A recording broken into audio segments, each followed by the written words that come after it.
Hey guys, Zack here, and this is my review of Danny Phantom.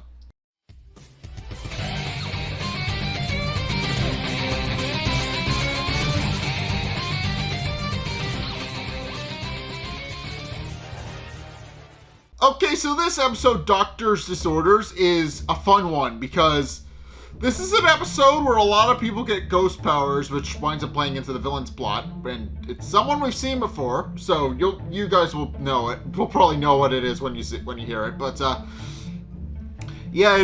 premise is that a lot of kids get ghost powers, which Danny then has to look into, and I do find that premise interesting. But also, this is the first episode where Danny formally has his logo on his chest that Sam designed, and I do kind of like that. And this is also the first episode where they edit the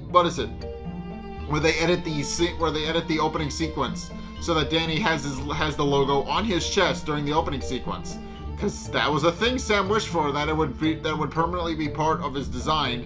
And after she fixed that with a wish from Desiree, it is now permanently part of his design, and now the intro has been retroactively fixed to include the outfit on the logo on his costume. But in any case, I'm getting a little sidetracked. The episode opens up with a ghost bug attacking Casper High, and it's just this massive bug.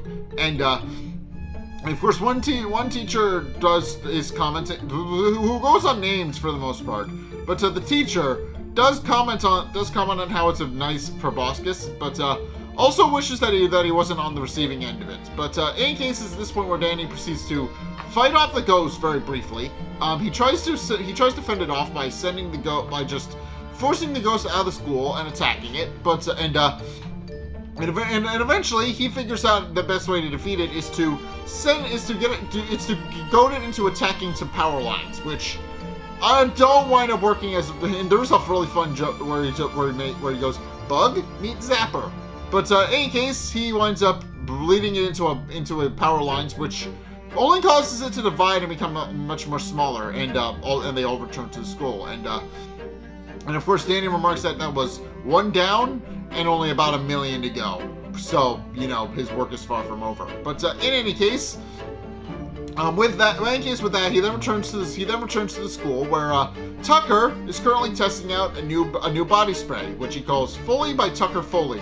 And essentially, what it's designed to be is as Tucker explains it. Obviously, the note is that the thing that Danny notes is that it doesn't make him sound all too pleasant. But essentially, what Foley by Tucker Foley is a chemical. Does some sort of chemical sciencey thing that Tucker created, where it smells distinct for everybody that has it. So essentially, it smells distinct for everybody that smells it. So depending on who's smelling him, they smell different. The smell is unpleasant regardless of who it is, but of course it is obviously a problem. But of course, Danny then proceeds. It's in any case at this point where Sam also notes that Tucker smells awful, but then proceed to go to class when suddenly Tucker freezes up while Danny is also talking about the ghost bug he fought and how he doesn't fully understand what it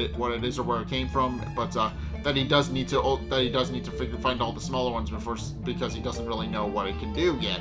But so they then note that Tucker has kind of frozen up, and we soon find out why. As it turns out, Tucker is deathly afraid of nurse's office, hospitals, and pretty much anything else. Case in point, he kind of freezes because he sees the nurse's office, and of course Sam points out that he does this every time he comes past the nurse's office. So she proceeds to place a paper bag over his head, and tells him to just go to his happy place while they walk him past the nurse's office.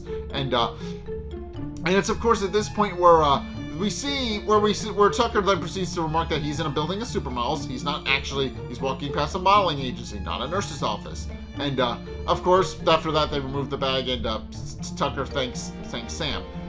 Meanwhile, Paulina walks past all of them and is currently pointing out that all of the boys are obviously ogling her in the school, but she points out that there's so many boys, but there's only one. But then she proceeds to open her locker to reveal her shrine to Danny Phantom, and points out that there's only one him.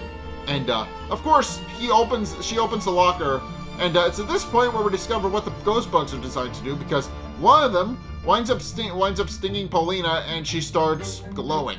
Which of course Sam notes probably isn't normal, pointing out that she's supposed to have quote-unquote flawless skin, but pointing out that that's ridiculous. And of course at this point where Danny sees his sister Jazz, and is able to very more noticeably see the bug bite her, and realizing that and phase into her skin, and realizing that's what the ghost bugs are going to do. He quickly realizes that yes, the ghost bugs are still in school, and they're currently swarming around people and trying to infect them. And quickly realizing that he needs to do something to stop it, he immediately has Sam and Tucker cover for him while he goes ghost, and then just uses the Phantom Thermos to suck up as many of the bugs as he can find. He just pops in and out of all the various locations of the school, using it to suck everything up. But he is unfortunately unable to stop a lot of bugs from infecting people, and although he does remark that he got most of them. But of course he then proceeds to see Dash get attacked, and admitting it's hilarious, but also realizing that Dash might be in danger, he reluctantly goes to check on him.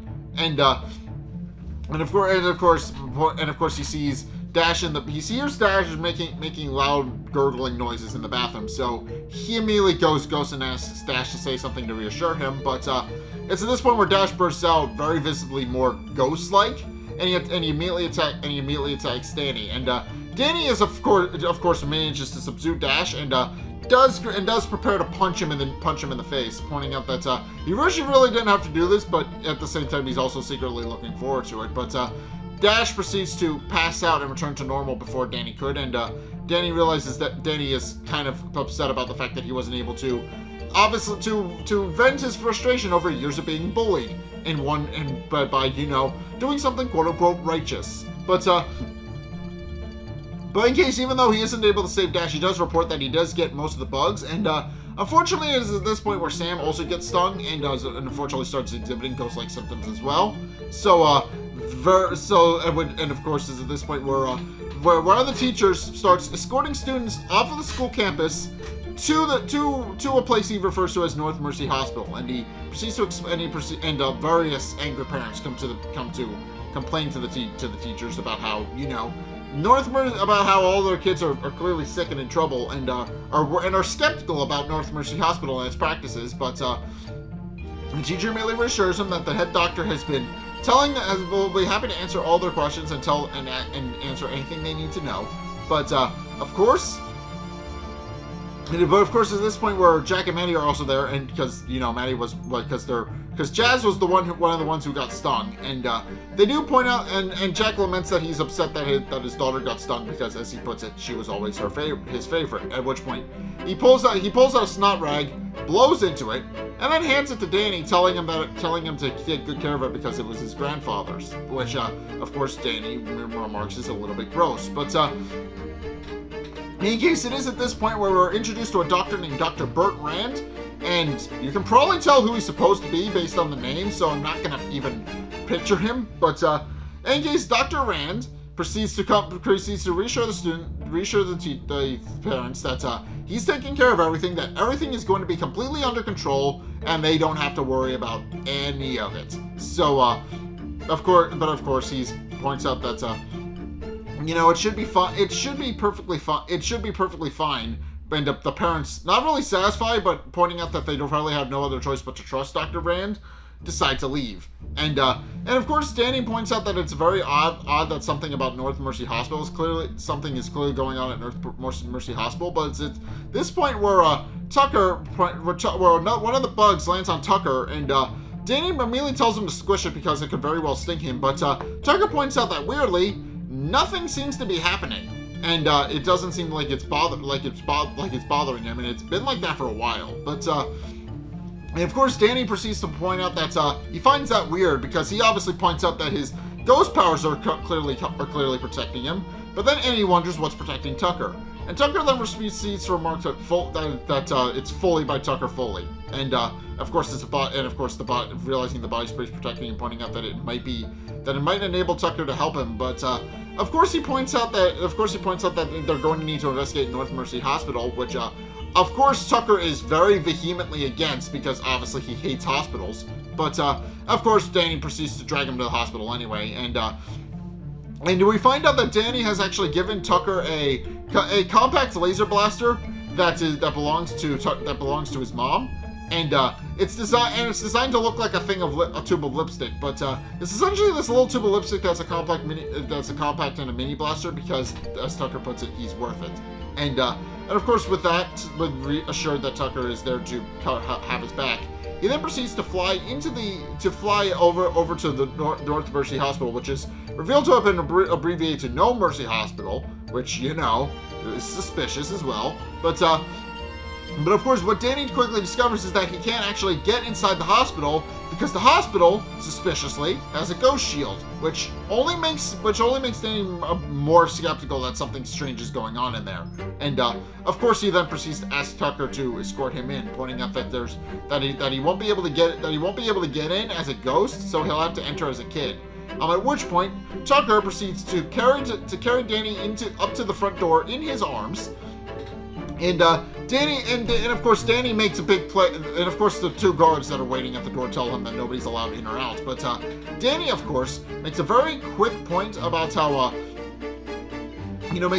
tries to make a point about how he's very visibly sick, and Tucker tries to play it up as well. And it's at this point where Dr. Rand does take interest in Danny, wondering if he's been exhibiting any ghost-like symptoms. And of course, Danny proceeds to use his ghost powers to make himself look intangible, and Dr. Rand immediately escorts him in, giving him his own wheelchair so that he can wheel him in. But then he discovers one of the students rampaging through the halls with their ghost powers, and he leaves Danny alone unattended so that he can look into what's going on. And of course, is this point where Danny then proceeds to go check out and try to figure out what's going on, and tries to find Sam and everybody else so he can figure out what's happening. And what he quickly discovers is that in addition to the various ghost-like symptoms, pretty much everybody is demonstrating various ghost powers that we've seen.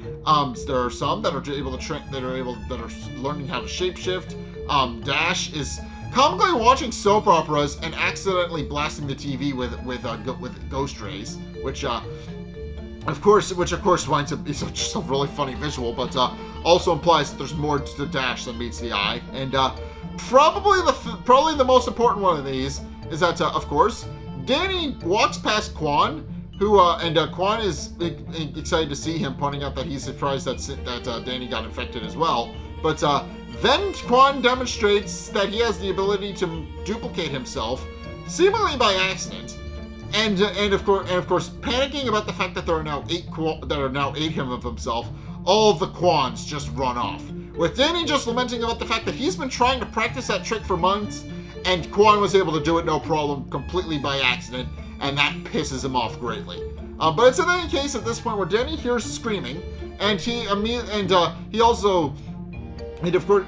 but it's in any case at this point where he also sees his sister Jazz, who is in a bottle, and is also just ahead, which of course he notes is very weird, and wonders what exactly happened. And she admits that she doesn't really know, pointing out that her body just kind of transformed into this gooey mess, and is a little bit confused. But before she can elaborate further, Danny hears screaming, and immediately shifts to his ghost mode, but then also shifts the bottle Jazz's head is in so that she doesn't actually see him going ghost. Even though she knows and he doesn't know that she knows, that's a recurring thing at this point.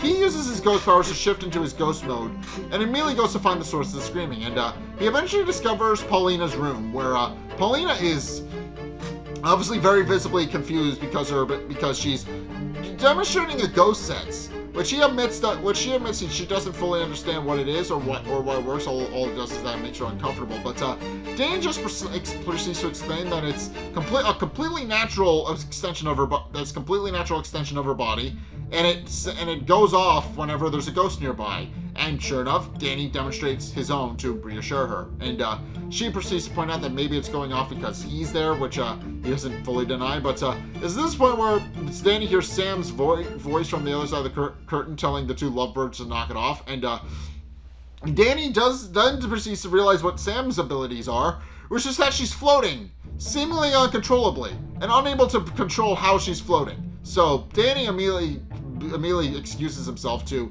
grab her and pull her down to the floor so that she doesn't, float off again, and proceeds to wonder what exactly it is she's doing there, and pointing out that he heard a scream, and Sam proceeds to point out that it was her, pointing out that he would scream too if he had to share a room with Little Miss Popular, but Danny points out that he does not return to sentiment, pointing out that it probably would not happen the way she describes, but in any case, it's at this point where she proceeds to ask Sam exactly what's going on, and Sam points out that she notes that the hospital itself is very weird. She notes that nobody's asking any questions, nobody's asking him questions, figuring anything out or anything like that, and does note that something's clearly going on because the hospital is not taking very good care of them, And of course, Danny does note that that's weird, but it's at this point where Dr. Burt Rand comes in with a gas can, and he proceeds to douse the room in it. And this, of course, causes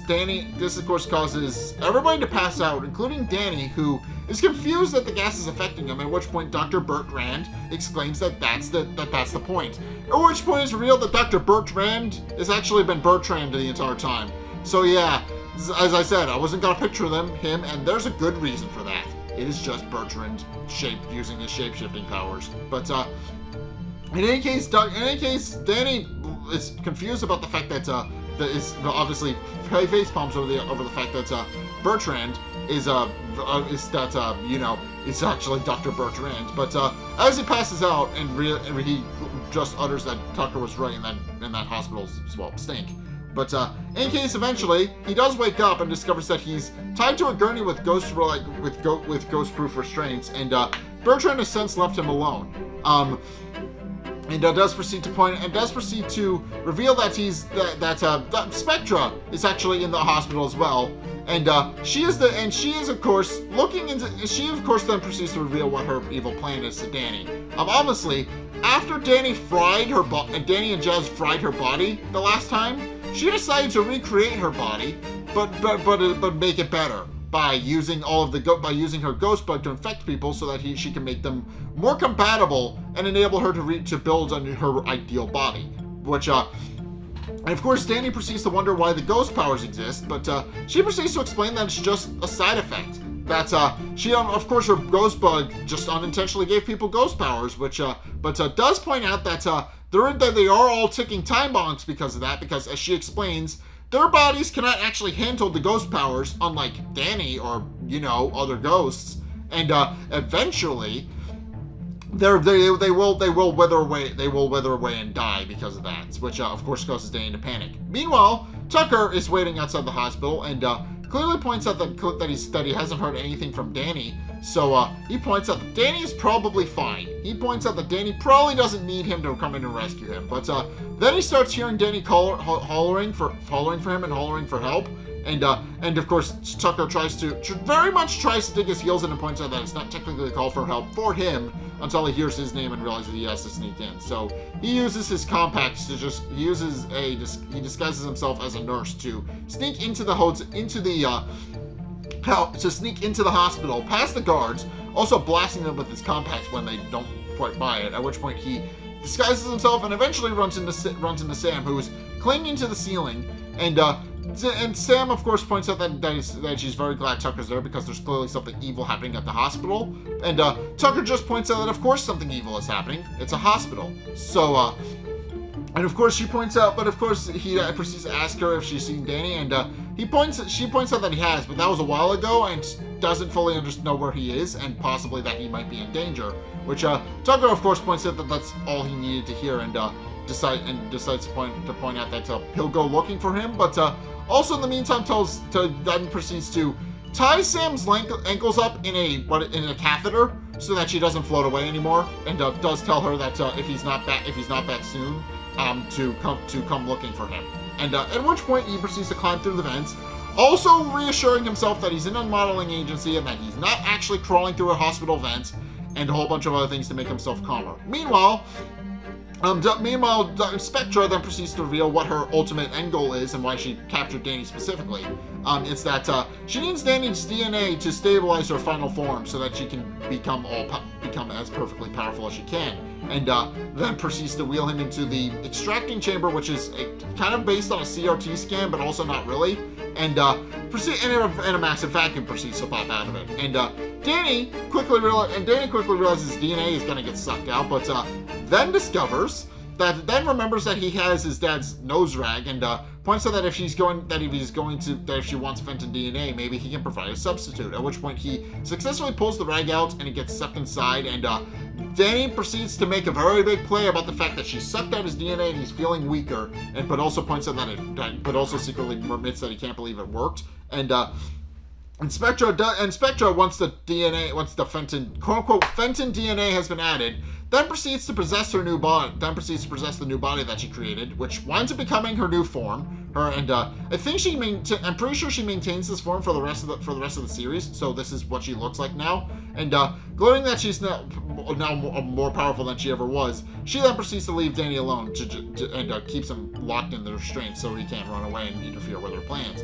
And it's at this point where once she's gone, Tucker bursts into the room through the vents, and Danny is excited to see him, and pointing out that he's surprised that Tucker broke into a hospital. But Tucker tries to tell Danny not to say any more things about the hospital because he's barely there, because he will very much scream and leave Danny alone. At which point he uses Maddie's compact laser to blast Danny out of his ghost-proof restraints, and with that, Danny is able to go ghost, and he proceeds to get them out of there and goes to go find Spectra and Bertrand. Meanwhile, Bertrand is sitting with Dash, watching his soap operas with him, with Bertrand obviously having a very annoyed expression on his face. But it's at this point where Danny proceeds to blast Bertrand and knocks him into a wall, pointing out that he knows now what they're planning, but also admits that it's not going to work, and he's not going to let him hurt any more of the kids. And Bertrand then proceeds to respond to that by convulsing violently and eventually transforming into a monstrous version of his Dr. Bertrand disguise, which he then proceeds to use to fight Danny. And Danny of course tries to overpower him, but eventually he notes that Tucker is there, and Bertrand proceeds to pin Tucker to the floor with a massive scalpel weapon that he summons, and of course Danny proceeds to Tucker proceeds to tell Bertrand proceeds to tell Tucker that don't worry, it won't hurt a lot. But of course Tucker proceeds to point out that maybe there's a scenario where neither of them gets hurt, and that's even an option. But before he can hurt Tucker, Danny proceeds to blast Bertrand into a wall, which causes him to revert back to his main form, and does tell him that he put up a good fight and appreciates what Bertrand is trying to do at the hospital, but does admit that his bedside manner stinks, and proceeds to pull out the Fenton thermos and suck him inside, with Bertrand lamenting about the fact that he's been defeated. And of course, shortly after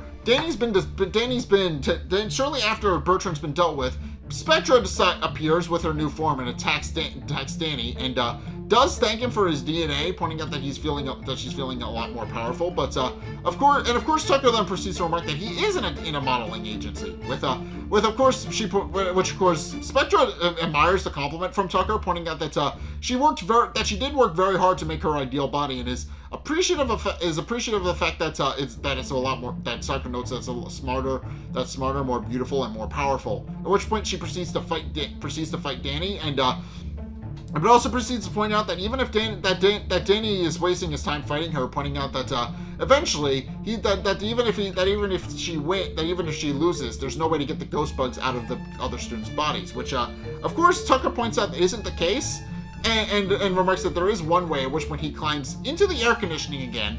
And as Danny is of course fighting against Spectra, Spectra notes that Danny's DNA is suddenly starting to kick in, but eventually we discover that what ultimately happens is that she winds up transforming into essentially a stocky female version of Jack, and she of course very visibly confused as to what's happened to her, but at which point and even notes the change in her mindset, which was weird. But Danny proceeds to point out that she wanted Fenton DNA, so he gave her some, courtesy of his dad. And of course, this is this point where she proceeds to turn into a giant snot bubble, which is gross. And Danny points out that there's probably a low hanging fruit joke he can make, but admits that there's probably not going to be anything he can do. But admits that he's better than that. But at which point they then proceed to fight, and he proceeds to kick her into the wall. And she then proceeds to remark, all right, let's boogie. Which of course Danny then proceeds to facepalm, pointing out this is exactly why he warned her against making booger jokes. And that's why he pointed that out. But in any case, they fight for a bit, while Tucker proceeds to climb through the vents of No Mercy Hospital, and then eventually finds the air conditioning unit, puts it on full blast, and then proceeds to spray his entire can of Fully by Tucker Fully into it, which of course causes it to spread throughout the entire hospital, with Spectra noting the smell, pointing out that smells terrible, but again, because of how Tucker designed it, it smells distinct for her specifically, just that it smells terrible, but then discovers what Tucker has actually done, and discovers that all the ghosts have since gotten free and are now fleeing the hospital. And Spectra, angry about Tucker defeating her ghost bugs and returning all the students to normal so they don't burn out, then lashes out on Danny, who ultimately manages to defeat her by punching her into a puddle of goo. And with Spectra now permanently defeated, he proceeds to pull out the Fentathermos and sucks all the goo up into his canister, with Tucker pointing out that he's very happy that everything is fine, and that ultimately is ultimately happy that it was his first time in a hospital, and he's happy because he didn't wind up getting hurt. Ironically enough, though, he winds up hurting himself because Sam accidentally lands on top of him and breaks his leg. So, because her ghost powers were causing her to float. But in any case, Tucker is now in an actual proper hospital, and Jack and Maddie do thank him, pointing out that they're very happy that he was able to save their little girl, and do thank him for his help. But also proceeds to ironically dismiss the idea that there was an evil ghost plot about humans getting ghost powers, which they think is ridiculous and is also a little ironic because they haven't yet figured out that their son is one of those. But with that, they do tell Tucker to rest up as much as he can before leaving. And Tucker is happy, pointing out that obviously points out that hospitals aren't so bad, and has seemingly gotten over his fear of hospitals, pointing out that, after the experience he pointed out with the whole nightmare hospital of everybody coming to life and turning into creepy ghost things, he does point out that normal hospitals by comparison aren't that bad and probably aren't going to scare him very much. But ultimately, that winds up being status quo out of existence, because it's at this point where a nurse walks in, wheeling in an old man named Bernie, who immediately tells the nurse to wheel him by, as he puts it, the young whippersnapper, so he can regale him with some of his stories. And it's at this point where the old man, this is what's set in 2005, so it's doubly ironic because a lot of what he says is currently outdated now, but he points out that back in his day, there was radios and there was no clicker for television and no other things, and of course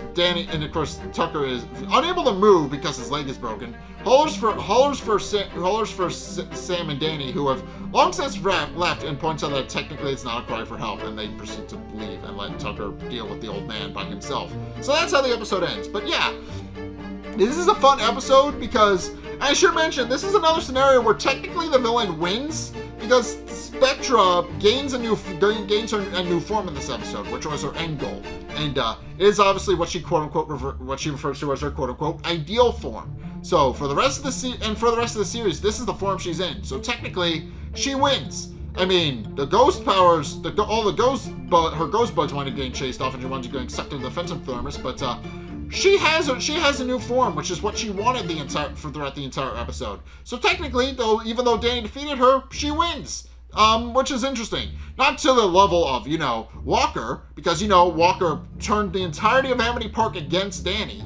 That was the big thing. But, in terms of, completing your end goal and getting your end game completed about how you want to gain new ghost powers and stuff like that, yeah, Spectra won. That's kind of it. But, I also like this episode of where Tucker technically gets over his fear of hospitals, but not really. it winds up being a main conflict of the episode, and it winds up playing directly into the lesson again, which I do like. But you know, Tucker winds up getting status quo out of existence anyway, because Tucker winds up being regaled with the lore of old from an old man who sits by his bedside. So, you know, not really. He doesn't really learn his lesson that much. But yeah, I do like, and also I do like this episode because a lot of it is Danny reassuring people about their ghost powers and about how they're normal. And I do like that. It's like it's Danny taking into the fact that there are people who have ghost powers now, and he just reassures them. I like that idea. But in any case, yeah, that is going to do it for today's episode. So thank you guys so much for watching this review. If you enjoyed, be sure to like, comment, and subscribe. Also, be sure to follow me on Discord, in my Discord server. The link is down in the description. Be sure to check out my Twitter if you want to go do that. Elon's breaking it constantly, but you can go check that out if you want to. And also, be sure and go and check out my Twitch. I stream Saturdays and Sundays, so we stream horror games. Please go check those out. I would appreciate that. And also, be sure to go and check out my Discord, my the videos linked in the end screen, more of the playlist, but the top video is the most recent one of these, which was Magus Month. I did that for my birthday last year. Please go check that out. Well, the previous one before these, Courage Month, is probably the one you've seen if you're here already, so go check that out. And I've worked hard on both of them, so both of them are worth your time. But yeah, in any case, just go check those out, and yeah, thank you guys so much for watching, and until next time, we'll see you guys in the next video. Peace!